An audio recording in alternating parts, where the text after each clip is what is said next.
In this tutorial, I'm going to show you how to get Spotify on PS5. So make sure to watch till the end so you do not miss any important steps.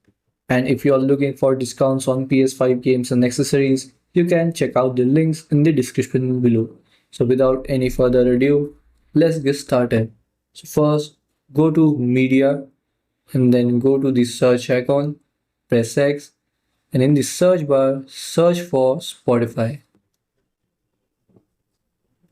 And here you will see Spotify.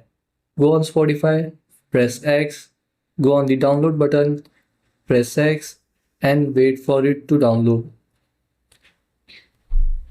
After the app is downloaded, go on the Spotify app, press X, and wait for it to open.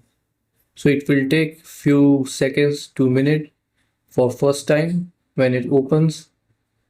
Now here, go on login, and if you want to create a new account, go on sign up.